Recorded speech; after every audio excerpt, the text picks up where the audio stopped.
question.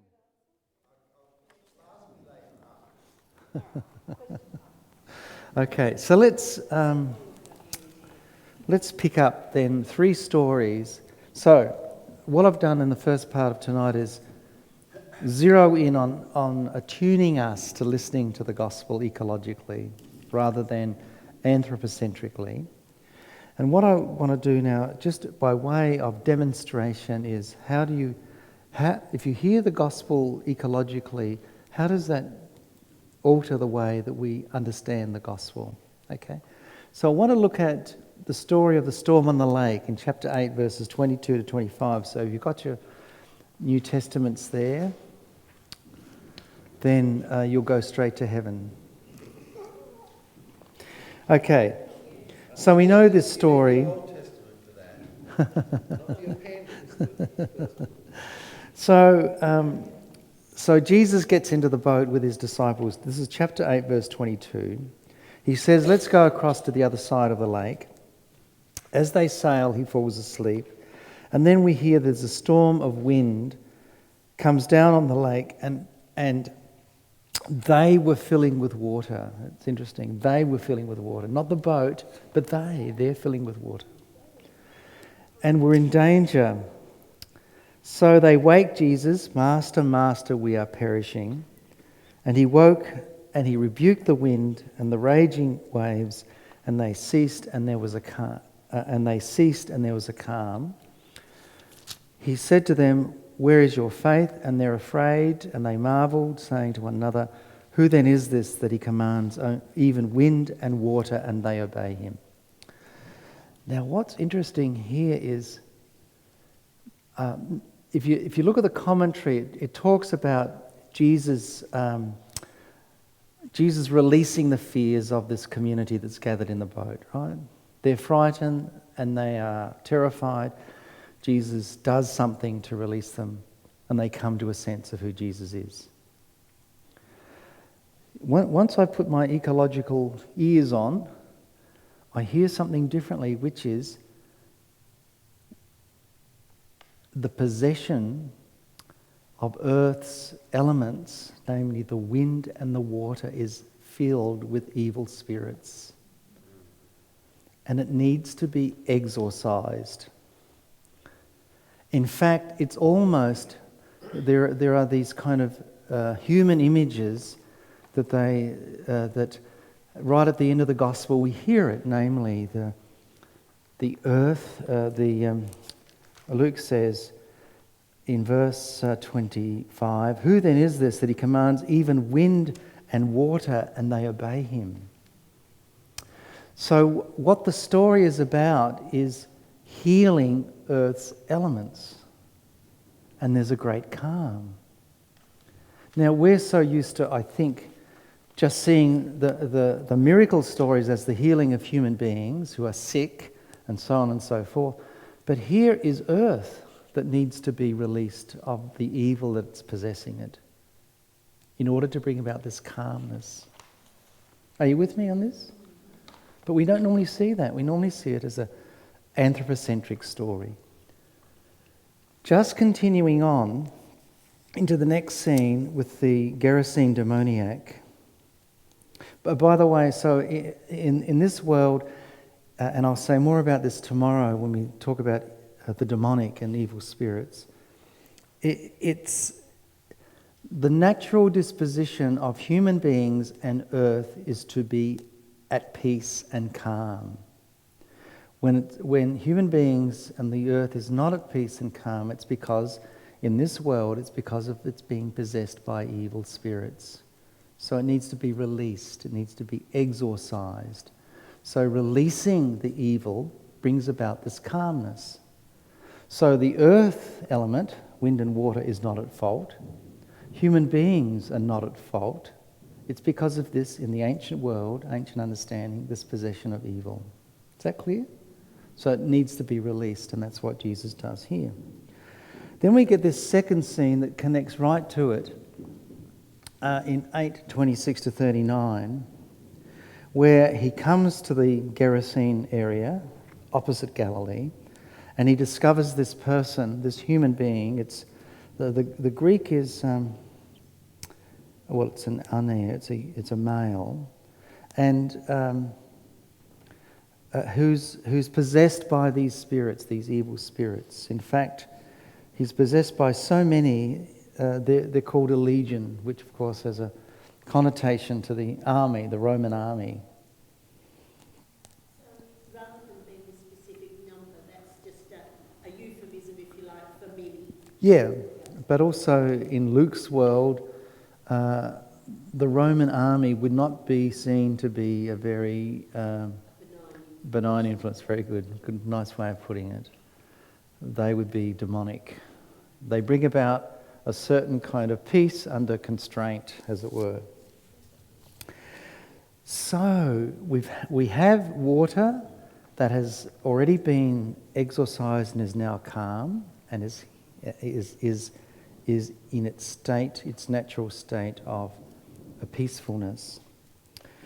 Then we have the moment of exorcism, where in verse 30, after Jesus identifies their name, in verse 30, many demons had entered him, and they begged him not to command them to depart into the abyss, but to go into the pigs. So the pigs become carriers of the possession of these spirits. And where do the pigs go into? The water. So it's as though the water becomes the arena in which the pigs, who become carriers of the evil, become sacrificial in order to release the demonic from the person who's possessed. So the pigs become carriers of healing. They become carriers of exorcism. Now, we don't normally think of pigs like that. We normally think of pigs as unclean and so on and so forth, or ham. I remember once I gave a talk called Rescuing the Pigs in Luke's Gospel, and somebody gave me a card a couple of days later which says, and on the card it had these little pigs with little clamps around them, little pigs, and it says, if you're happy and you know it, clamp your hams. So the pigs become carriers of release. But we wouldn't see that.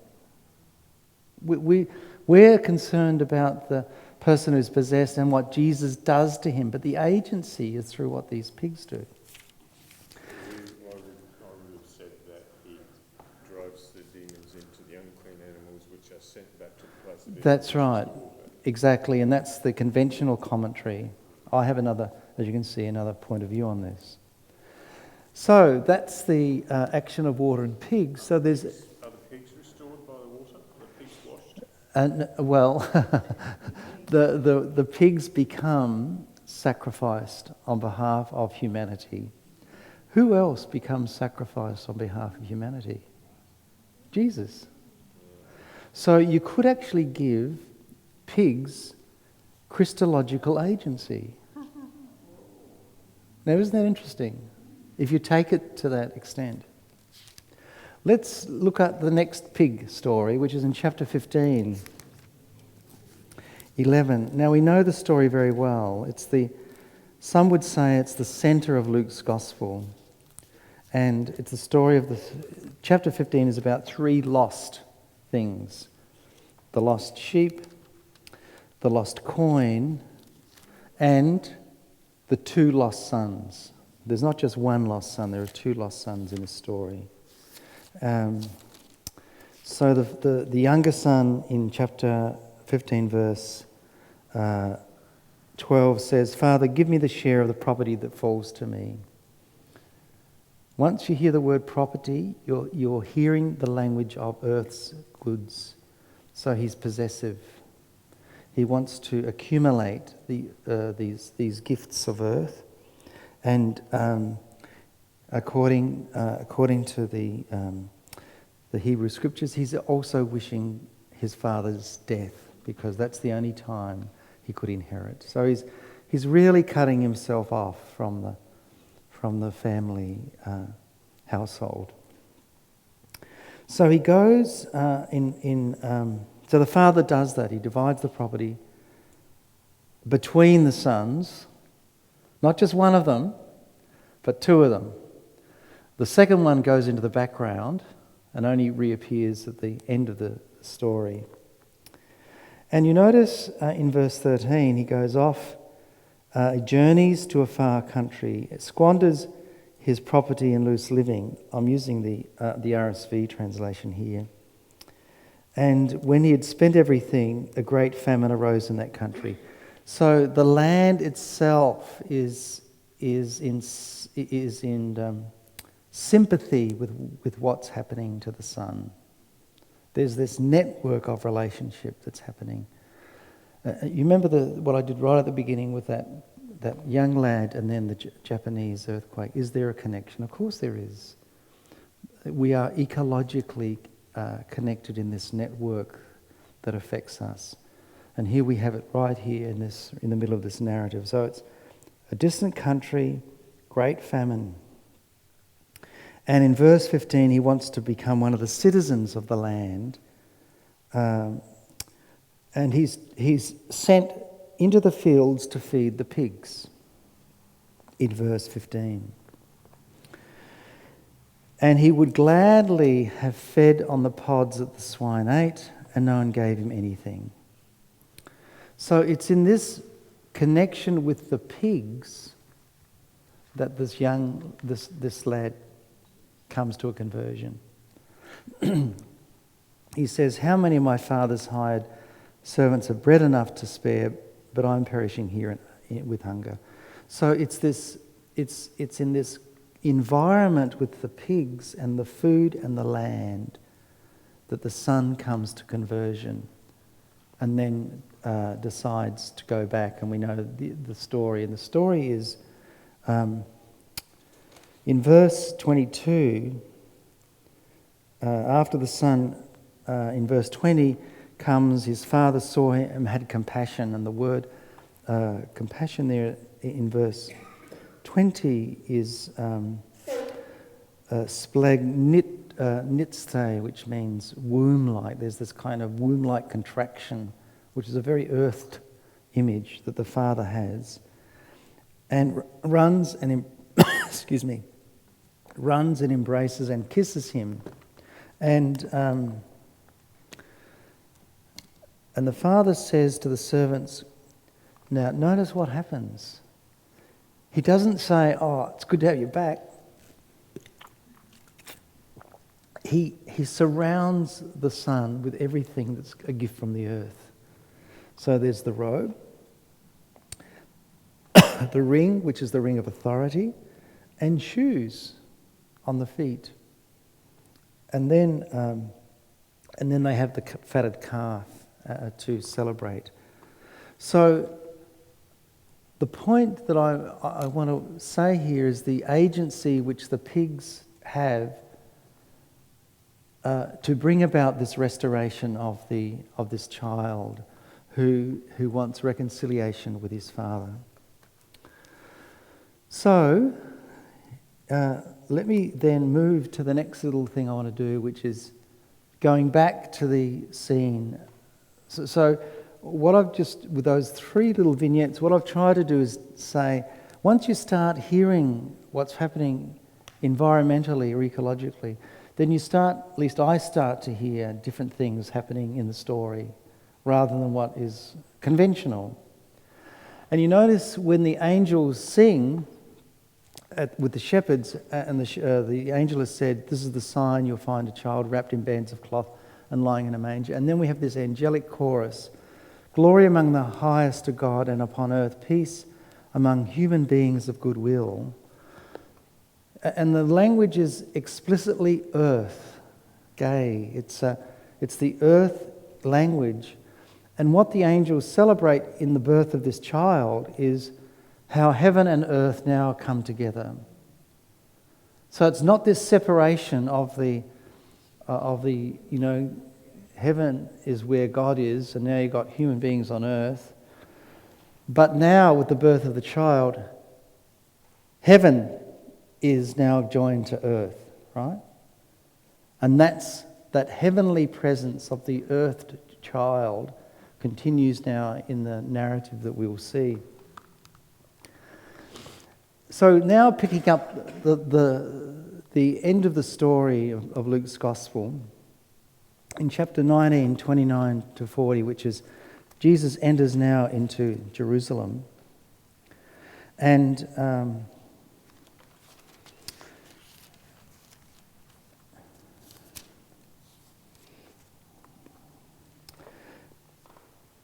so in verse 29, he drew near to Bethpage and Bethany at the mount that is called Olivet.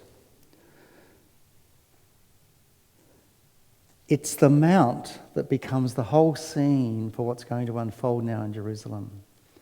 When Jesus goes with his disciples after the supper, they go to Mount Olivet. So the whole, as I hear it, the story is shaped by the geography, by the topography of Jerusalem.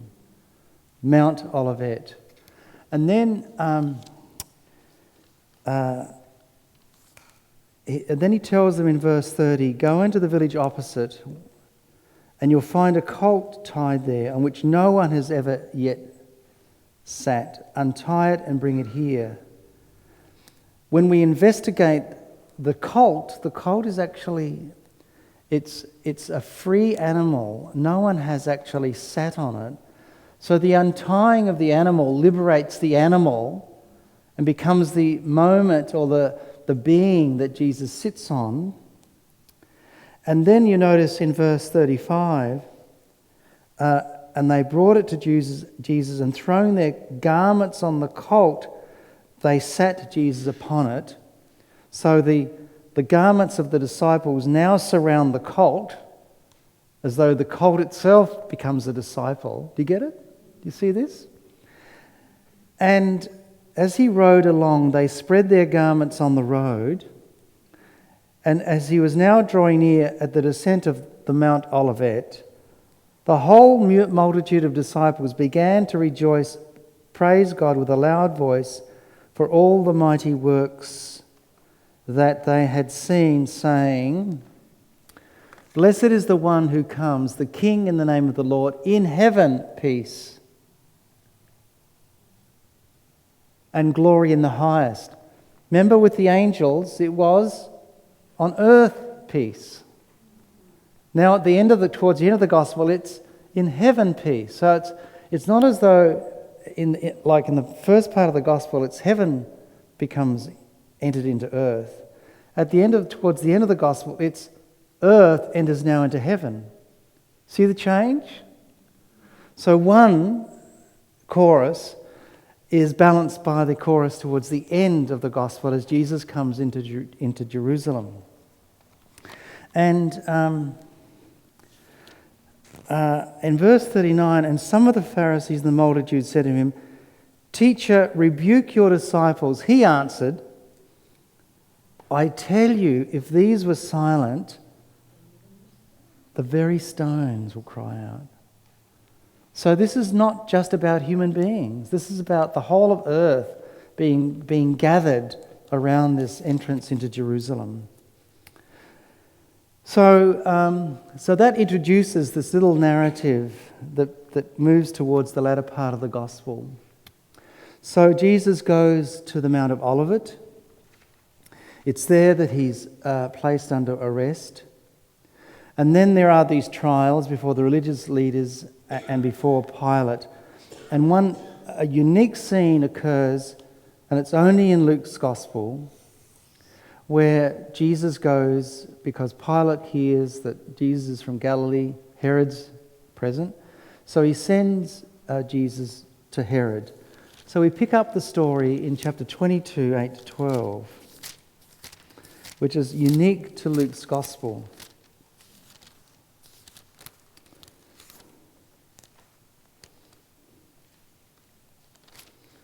Is that right? 22, 8 to 12. It's not quite right. Perhaps I should have 23. Very good. That was to keep you awake, actually. Chapter 23. Verse 6. When Pilate heard this, he asked whether the man was Galilean. When he learnt that he belonged to Herod's jurisdiction, he sent him over to Herod, who was himself in Jerusalem at that time. When Herod saw Jesus, he was very glad, for he had long desired to see him, because he had heard about him. And he was hoping to see some sign done by him. So he questioned him at some length, but he made no answer. The chief priests and the scribes stood by, vehemently accusing him. And Herod, with his soldiers, treated Jesus with contempt and mocked him. Then, arraying him in gorgeous apparel, he sent him back to Pilate. And Herod and Pilate became friends with each other that very day, for before this day they had enmity with each other.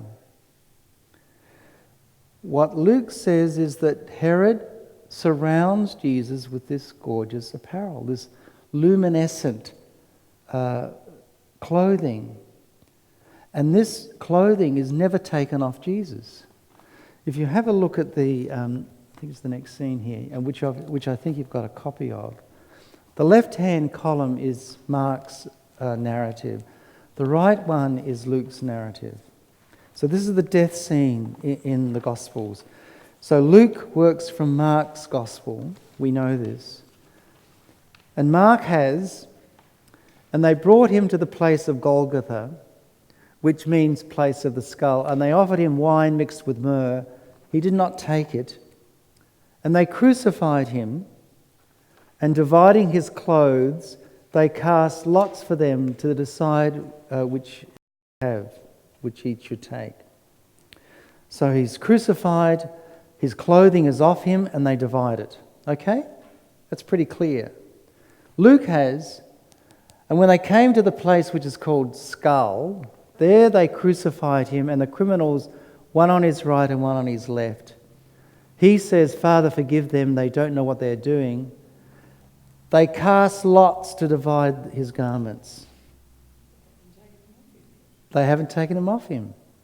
So in Luke's story, he retains this dignity, this ironic dignity that Herod has already placed around him. So this earth fabric remains with Jesus even during death, and remains with him even into the resurrection narrative. Even though towards the end of the gospel, Joseph of Arimathea is going to surround Jesus with a linen shroud. So we have two pieces of clothing, logically, with Jesus. We've got the Herodian luminescent garment, plus the linen cloth that surrounds Jesus. And this carries through into the story of the resurrection in the story of Easter.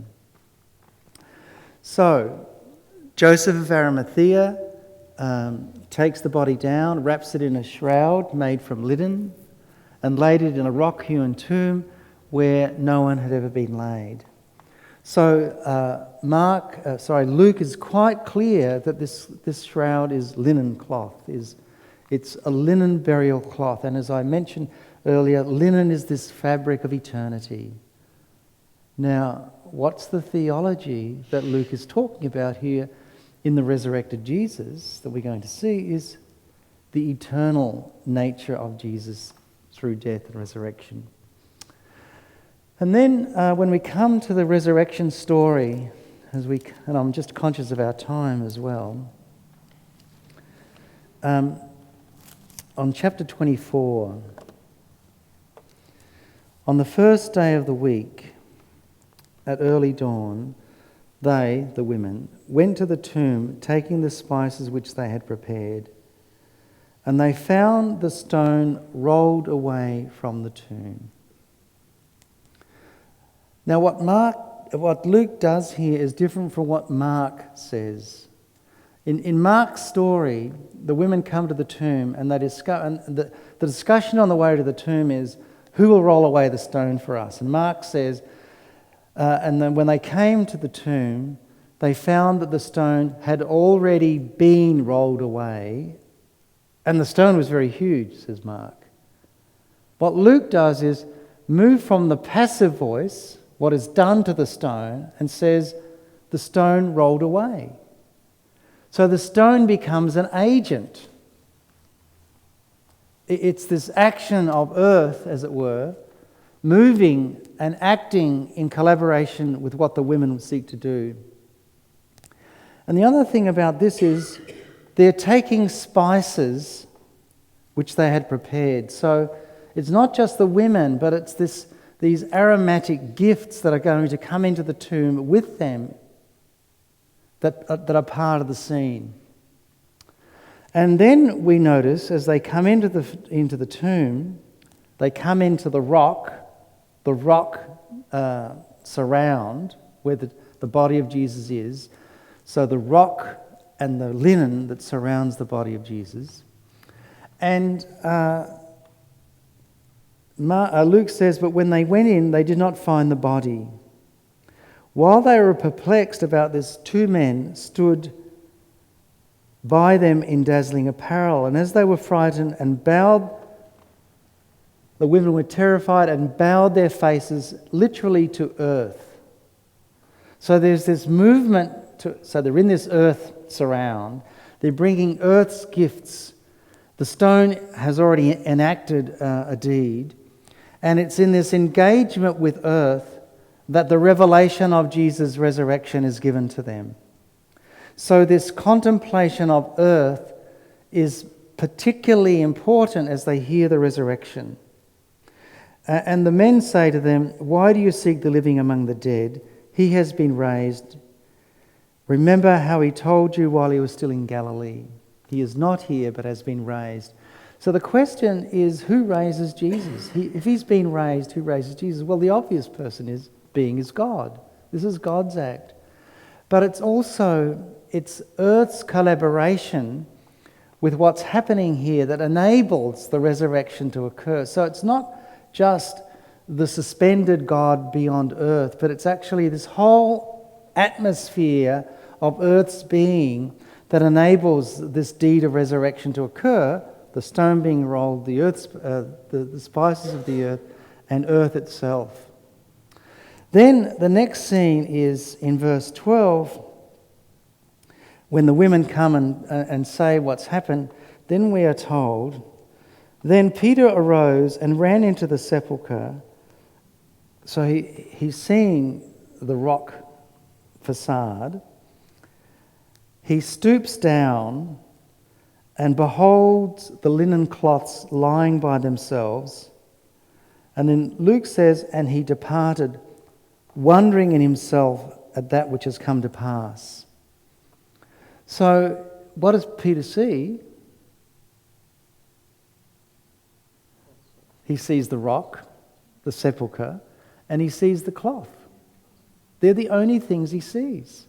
He doesn't see an angel, doesn't hear an angelic voice, and he comes away, and the Greek is such that Peter seems to come to this act of wonder. The wonder of this engagement with earth's elements has brought him to a conviction about the resurrection. The only other time we hear what Peter has come to is on the road. The next scene is about the 2 going away from Jerusalem on the road to Emmaus. They have this encounter with the risen Jesus, and at the breaking of bread they realise who it is and they go back to Jerusalem. It's only then, says Luke, that after their eyes are open, verse 33 of 24, and they rose that same hour and returned to Jerusalem. They found the 11 gathered together and those who were with them, who said, "The Lord has risen indeed and has appeared to Simon." Now that's the first time we hear about the appearance to Simon. So Simon comes to resurrection faith. What we know of that resurrection faith has only occurred because of this engagement with the tomb and with the linen. What I'm trying to say is this, and this is kind of really summing up all that I've been reflecting on tonight. We are so used to having this engagement thinking about God's engagement with human beings. And I'm not saying we here, but I think generally the Christian churches have tended to be so centred on what God does to human beings that we haven't really connected to what God does within our earth, within our environment. How earth becomes a communicator of the presence of God. What the story of the resurrection says to me is that this encounter with earth's gifts, in this case, the rock tomb and the linen cloths, and also the luminous garment that Herod surrounds Jesus with, these become earth's gifts that reveal to Peter the meaning of the resurrection. That's the only evidence we have in the gospel. And then that gets picked up in that story when the two go back to Jerusalem and encounter the 11 and the rest, and are told it's true, the Lord has risen indeed and has appeared to Simon Peter. So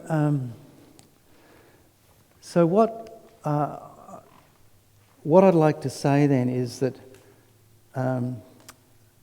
having this sensitivity to the text opens up new vistas of understanding and hearing the text. And what I've been aware of are these ecological resonances in the gospel. And tomorrow I want to go and pursue a bit more how that might affect the way we hear texts. It therefore grounds us as followers of Jesus more deeply in this desire to be people caring for our planet. So it's not just an add-on to the real thing about being a disciple. It's actually central to our following of Jesus. And it's integral to faith, and it encourages us to be people of action.